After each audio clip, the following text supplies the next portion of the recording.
Hello, आज हम लोग क्वेश्चन नंबर 2 देखेंगे एक्सरसाइज 7.1 का। इसमें क्या कह रखा है कि find the distance between the points 0,0 and 36,15। तो आपको इसमें डिस्टेंस निकालनी है इन दोनों पॉइंट्स के बीच की। तो सबसे पहले इसमें हम डिस्टेंस फार्मूला यूज़ करेंगे और इस कोऑर्डिनेट को लिख लेते हैं। इसको मान लेते हैं x1 और इसको मान लेंगे y1। तो ये हो जाएगा आपका x1, ये हो जाएगा y1।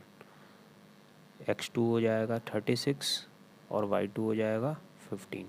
फार्मूला आपका होता है distance equals to under root x2 minus x1 का whole square plus y2 minus y1 का होल स्क्वायर। ये फार्मूला मैंने आपको बताया भी है।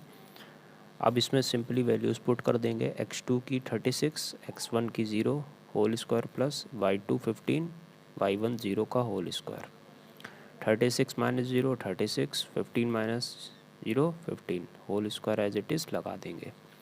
36 का स्क्वायर होता है 1296। और अगर आपको स्क्वायर निकालने की शॉर्ट ट्रिक जाननी है तो उसके पहले मैंने एक वीडियो बनाई है, वो आप देख लीजिए। शॉर्ट ट्रिक निकालने स्क्वायर निकालने की शॉर्ट ट्रिक होती है ये। 36 का जैसे मैंने यहाँ पे निकाला है 1296, तो 36 का स्क्वायर हो जाएगा 1296। 15 का स्क्वायर 225, दोनों को ऐड कर देंगे, आ जाएगा 1521, जो कि होता है स्क्वायर 39 का। तो यही आपका क्या हो जाएगा, फाइनली आंसर आ जाएगा 39।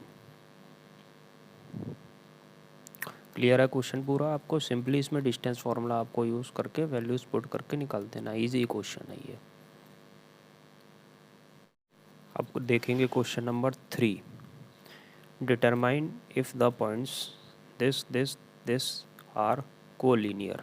तो सबसे पहले आपको इसमें ये बताऊंगा मैं कोलिनियर पॉइंट्स क्या होते हैं, और इस क्वेश्चन में आपको ये बताना है क्या ये कोलिनियर पॉइंट्स हैं या नहीं हैं। तो पहले समझते हैं कोलिनियर पॉइंट्स होते क्या हैं। तो देखिए, फॉर एग्जांपल आपकी एक लाइन है, ये लाइन है। अगर ये तीनों पॉइंट लाई हो रहे होते हैं, तीनों पॉइंट्स एक ही लाइन में, तो वो पॉइंट्स कोलिनियर कहलाते हैं। ठीक है, मतलब एक लाइन है फॉर एग्जांपल ये, तो इस पॉइंट में तीनों पॉइंट लाई होने चाहिए एक ही लाइन पे, तो वो पॉइंट्स आपस में कोलिनियर कहलाएंगे। और अगर मतलब एक पॉइंट इस पे नहीं आ रहा है, दो पॉइंट आ रहे हैं, तो वो कोलिनियर नहीं कहलाए जाएंगे। ये तो आपकी एक जैसे कोलिनियर समझाने की बात हो गई। अब इसको मैथमेटिकली कैसे करते हैं, देखिए। अगर फॉर एग्जांपल कोई तीन पॉइंट्स एक लाइन में लाई करेंगे तो हमारी कंडीशन बनेगी यहाँ पे, क्या बनेगी कि जो ए सी है उसको हम ए बी और बी सी का सम लिख सकते हैं। कैसे, देखिए, जैसे ए बी ये है और बी सी ये है। अगर हम ए बी और बी सी को प्लस करें तो पूरी लाइन आएगी ना ए सी। तो मतलब A B plus B C equal to A C आएगा।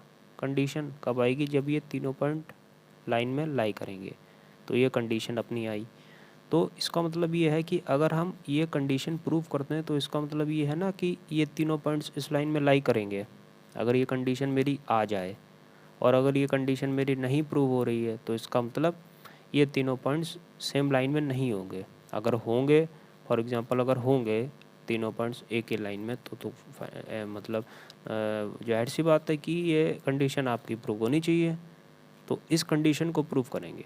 अब यहाँ पे देखिए, एक बात और समझिए। जैसे फॉर एग्जांपल ये तीन पॉइंट हैं, तो हम ए पहले लाई करेगा, बी पहले बाद में लाई करेगा, सी लास्ट में लाई करेगा। ऐसा भी तो हो सकता है कि ए पहले लाई करे और सी बीच में लाई कर सकता है और बी लास्ट में लाई कर सकता है, या फिर ए बीच में लाई कर सकता है, बी, मतलब पॉइंट्स तो किधर इधर उधर भी हो सकते हैं ना।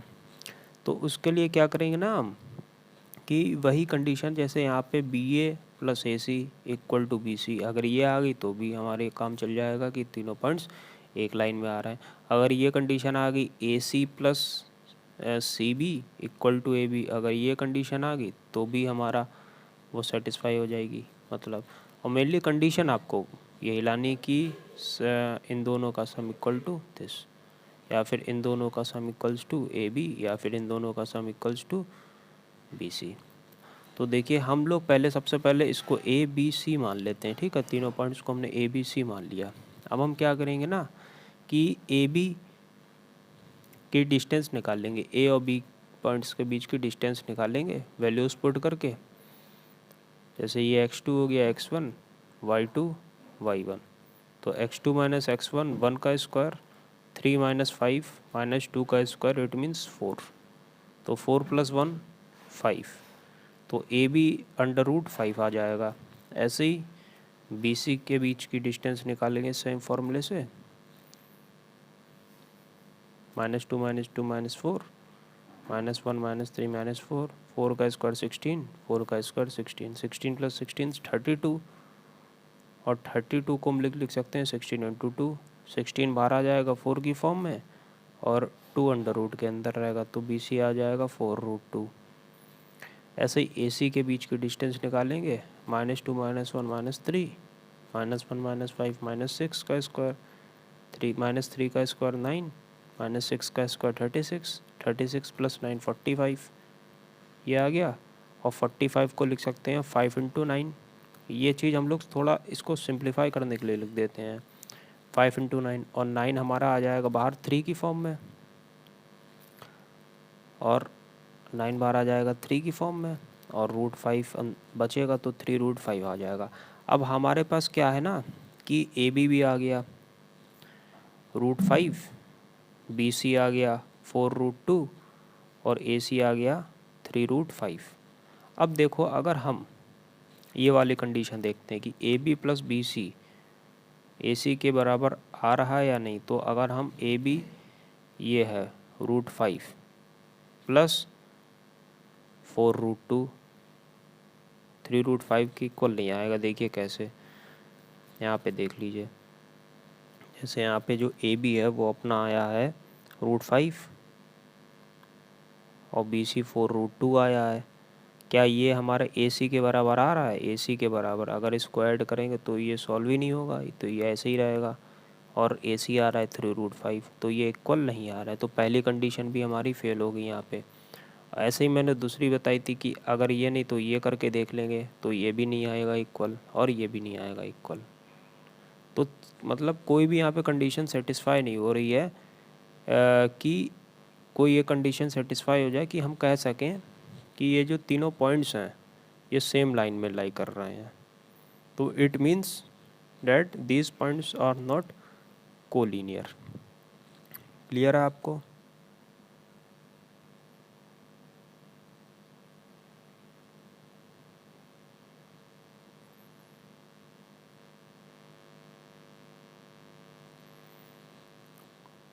अब देखेंगे क्वेश्चन नंबर 4।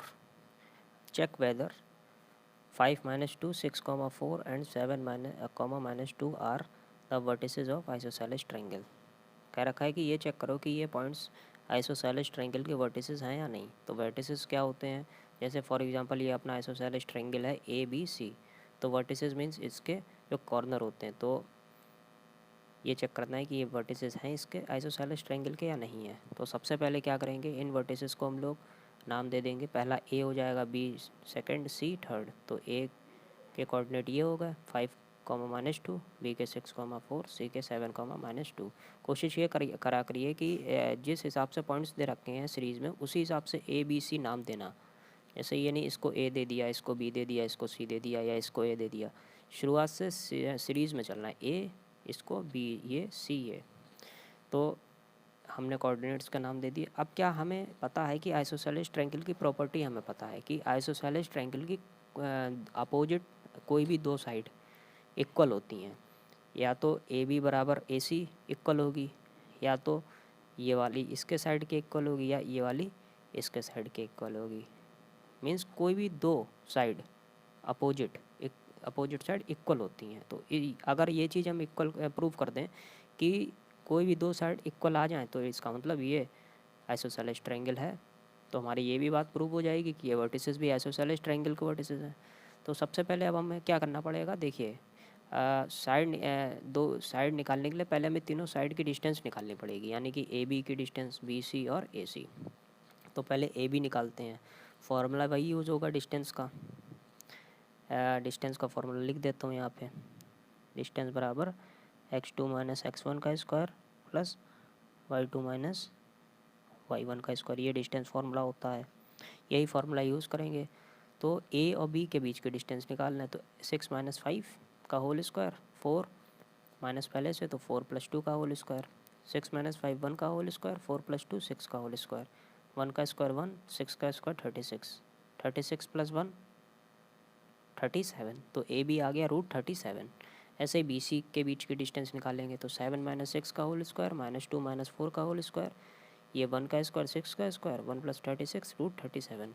ऐसे ही बी सी ये निकल आया। अब ए सी निकालेंगे, तो ए सी 7 - 5 2 स्क्वायर, -2 + 2 0 हो जाएगा, 2 का स्क्वायर 4, 0 का स्क्वायर 0, 4 + 0 4 आ जाएगा, और रूट के बाद 2 आ जाएगा। तो हमारे पास क्या है, देखिए तीनों साइड की डिस्टेंस निकल आई, तीनों साइड निकल आई, ए बी बी सी और सी ए। अब हमें एक चीज़ देखना है, इसमें से क्या दो साइड बराबर आ रही हैं? हाँ आ रही हैं। देखिए ए बी भी √37 आ रहा है और बी सी भी √37 आ रहा है। तो हम यहाँ पे क्या लिख सकते हैं कि जो ए बी है वो बी सी के बराबर है, therefore these are the vertices of isosceles triangle. दो साइड हमारे इक्वल आ गई, इसका मतलब ये जो ट्रायंगल है ना, ये आपका आइसोसेलेस ट्रायंगल है। और इसी से हम ये भी लिख सकते हैं कि ये वर्टिसेस भी आइसोसेलेस ट्रायंगल के वर्टिसेस आपके हैं। क्लियर है क्वेश्चन?